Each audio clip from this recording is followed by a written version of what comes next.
It's the time to get down. Take it back. I know, sorry. That was a slip. But yeah. I'm a relationship kind of girl, but I've had my little excursions and well, it sounds like from your background, so you grounded. See, no matter what, you stind that influence. I do have that influence, and it really keeps me knowing, my moral compass, I feel, is very strong. I work for the light. I may know where the dark side is, but I put the light sign in there. You go. I work for the light. I tell them, I might be a witch, but I'm a good witch. So that means when you're a dancer, okay now, Crystal, because she's been dancing in all these videos, with people. Right. Yes. You know what they say about the video vixens. Oh. You know what they say? Keith Sweat hired me right off the bat for one of his videos, and that was the most fun because I didn't even have to really do anything. I just walked in the room. He's like, her. That was cool. It's the smile too. Yes. That's a beautiful smile. Thank you. Don't have to tell. That's a really Thank you. Captivating. So tell me about Zoom. Zoom. Oh my goodness. So back in the day, did you know that Alyssa Milano had more gold albums in Japan than Madonna? And her producer is named Joey Carbone. He's like the baby face of Japan. A little short Italian guy who used to be the musical director on Star Search for 10 years. And he went off and made huge hits over in Japan. And he could basically bring who he wants. So he would bring stars or actresses who are working actresses here. People like Holly Fields, you may not know her name right off the bat, but she did the lead in Wishmaster 2. And Jenny Kwan, she was in California Dreaming, that TV show, Peter Engel on NBC. And I was in a group with her and another girl and me. And he basically put us together like Spice Girls' Little Sisters. This is in... I'll just say a couple years ago. Okay? I'd like to see that. Yes, and we would do serious pop music, and they would release it in Japan, but it was American, and we also remade Sly Stone the Family. We remade, Hot Fun in the Summer. We remade that song, and In the Summertime When the Weather is Hot. We remade that song, and he would release that. And for Avex Records, with the division of Cutting Edge, with the division of Sony. So, that's basically what got 4 days in Japan. That's what that all boiled down to. I got 4 days in Japan, and I did an MTV Japan show. They put us on MTV Japan. And I went to Tower Records Tokyo, and I bought my own album. Thank you, because my record label was so cheap, they wouldn't even give me more than a couple copies. Well, so I had to go and buy my own album. That was back in the day, I'm loving this. And I left the music industry after this because I said, well, they don't got no union. They don't got no rules. It's like the Wawa. I'm going back to acting. At least I have SAG to protect me. And that's what happened for 10 years. And I just listened to talk shows and talk radio. I was obsessed with talk radio, as you probably can understand. Well, how more interesting. You have a gift for. And I decided that there was nothing on radio. I'm still looking at this picture here, though, so, Yes. Every now and then I just kind of look over. But this is the best part about being in the music. One day, this is the best part about being in show business. One day, in a studio on Reseda Boulevard, I get a phone call, ring, from a girl I hadn't talked to almost 2 years. She goes, hey, Crystal, want to go to Beirut?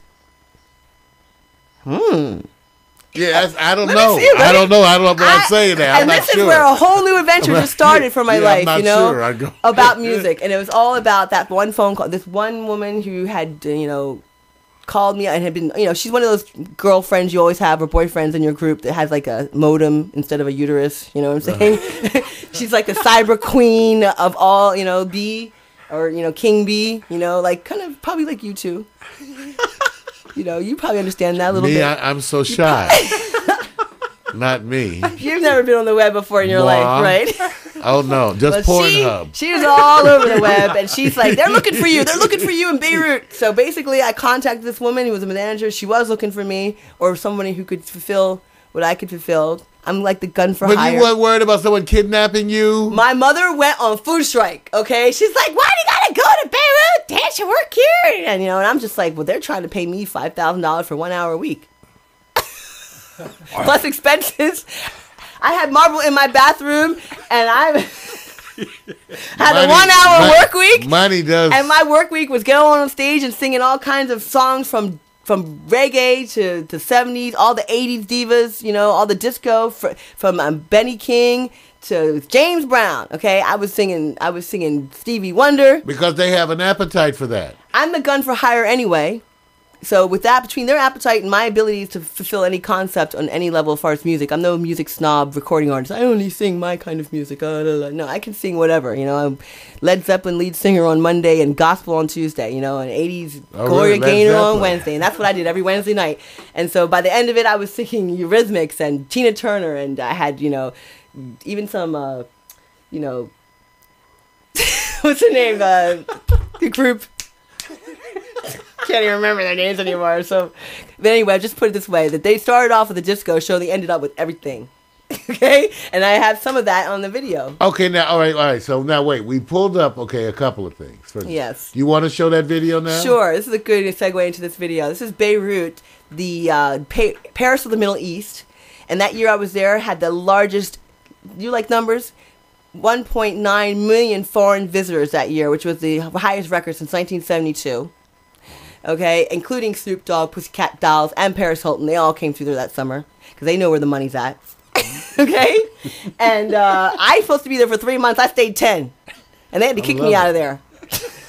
They're like, you got to go back and come back again. They do in Beirut. They have no trouble kicking folks out. And this is where I had a problem with Uncle Sam because after 2 weeks of being back, they're like, hey, $3,000 for 2 more hours. Come back and do a wedding. Uncle Sam said, nah. Well, take a look. Here we are. This is it. This is a club called White. Look how big this place is. A rooftop. This is my opening act that month, Massacre. Massacre comes from Boston. And he would sing some of his own things, and he would do this, and he would segue into my show, and I would sing with him in the intro, and then do Takeover for the next hour and a half. And my band, we did opening acts. We traveled to Syria. We opened up a club there in Damascus. You weren't worried about getting kidnapped? Well, actually, after a while, I was looking forward to some downward action. I was getting a little bit bored with my routine.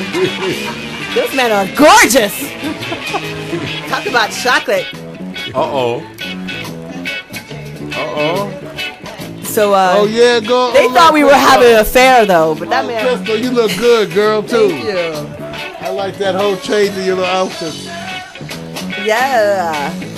And Massacre and I were having an affair after we sang together, because that's... He's only 20 years old, but just a little side note, my band all had other jobs. My guitarist was a doctor in the day, and he rock star by night. My keyboardist was a bank executive. The only 2 people that were full-time musicians was my drummer and my bass player, Wow. And they had 6 other bands they played with everywhere. I only got my drummer for 1 hour that week because he was so busy. We traveled everywhere, though. We traveled for weddings. We did a festival called the Junie Festival. It had the entire stage, 6-week festival, and I had my stage that one, show that week. I did a commercial running all summer that I did the music for, and this is where they get away with it. Because if they had done that in America, I'd be buying a house. They ran that. It's a buyout, of course. As you can see, our guest is multi-faceted. And as you watch her move here, she actually has a freak side, I guess. That's what I would call it in my day. There was a brawl in the bar that day afterward. This is a very exclusive bar. Can you believe that there was a big bar brawl that same evening? That was crazy. The security is very, very good. This is a very, very exclusive bar called White. It's on a rooftop that overlooks the downtown area. If you could look behind me in the daytime, you'd see the ocean. Gorgeous. And the food is amazing, 5-star. And it takes months to get a table in there, and you have to book it in advance. I mean, it's always booked before the season starts. Wow. It's a resort town, Beirut is. So anyone, come on, get your local travel agent and come on down. Hell no. I don't know. Any artists out there, every band, every singer, any kind of performance arts, they pay triple what they pay in LA place. It's funny, Chris, I saw some ads. I got an email that they were looking for DJs. Performance artists. To go overseas, musicians, singers, even other types of performance artists. They hire well. They are no middle class there. So it's only rich or poor, and if you can afford to go out, you can afford to go out well, and you want to hear the best. And they love American music and American artists. You just don't know it. Big old stallion. It's expensive American to get there. Sisters. Got to take out a loan to get there, but once you're there, you're all right. But then, of course, if you're me, you don't have to worry about any of that. Right? You get paid, that's all paid. Now, I notice you really emote and you act out so much into your performance. I'm noticing that. Oh, and my band noticed too. They started complaining halfway through the season about me sweating on them. I had to start bringing a towel. You won't see somewhere on there. You'll see a towel on the ground. I had to start bringing because they were. I work in it, Yeah, you summertime. It's warm in there, How long was you out there?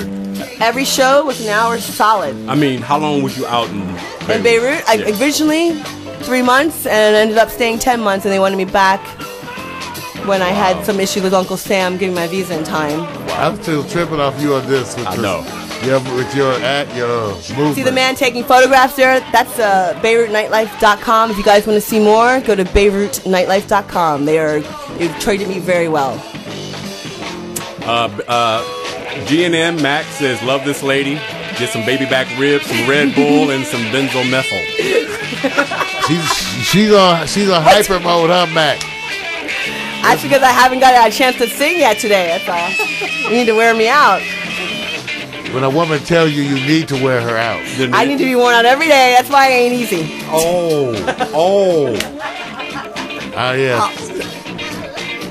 Should have been there. Maybe back in '85. It's very good, but though. not in this millennium. It's a trip because you can see her stage. She goes into stage mode, and now we got her. I'm loving her mode. stage mode. The stage mode. Yeah. Oh yeah. This is the band I couldn't remember the name of. You're helping them right now. Well, you know what? One thing Crystal's letting you know is about business opportunities overseas. Yes. She's an entrepreneur. That's what I'm saying. More than eye candy. She's a performer. She travels. Definitely a brave gotta take your show spirit. on the road, because LA ain't gonna pay you what you're worth here. Well, you are a venturesome, brave spirit. Yes, okay, it took me. I had a lot of difficulty from the U.S. government trying to find out real-time information about this. If I had left it to their websites, nobody would travel, nobody would know, nobody would want to go. I actually found some Lebanese who live in L.A. in a class I was taking, and I happened to sit next to her, and she just gave me the 411, and it was a beautiful thing. Wow. It was a beautiful thing. Because of her, she's like, girl, you need to go shopping. You need to buy this.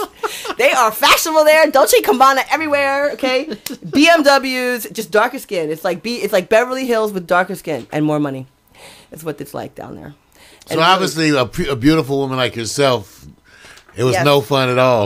You know what? I have to say, there were some downsides. I mean, everything wasn't rosy all the time, perfect. I mean, there was some things I noticed. A lot of more racism that's more overt. Either when they're racist, they're real racist. They don't have to hide it about nothing. They don't feel PC about anything. So you got to put them right in their point. And the easiest way I did that was just have my friends were like, no, she's not a maid. She's actually performing at White House. So, White? Because that's the undisputed best nightclub in the entire city and country. So when you said that word, it was just like they shut up like this, and they were like all of a sudden looking at you with new eyes. So I noticed that right away. I noticed that the government had a subculture coming in from Africa, full-time maids from Africa or from India. Oh, yeah. For $200, live in full-time. Yeah. But that's a lot of money for them, so they came in by the flow, and then they had, of course, the supper childs, the supper girls, supper club girls. Just leave. They came in from the Eastern Bloc. You know what? It's more story behind that one, isn't it? But other than that, the American artists, celebrities, like I said, from Snoop Dogg on down, they came through and did their $1 million night and left. They did their shows and filled their little arenas. Van Buren, all the DJs from all over Europe, of course. House music rules there. Hip hop and reggae is slowly getting listened to. And I had some ideas to help that. But in the meantime, they love house music. You hear, like, driving down the road, you hear the old lady in the house music, and the elevator music is house music. In the store, to go shopping, it's house music. In the mall, that's playing over it. It's all house music everywhere.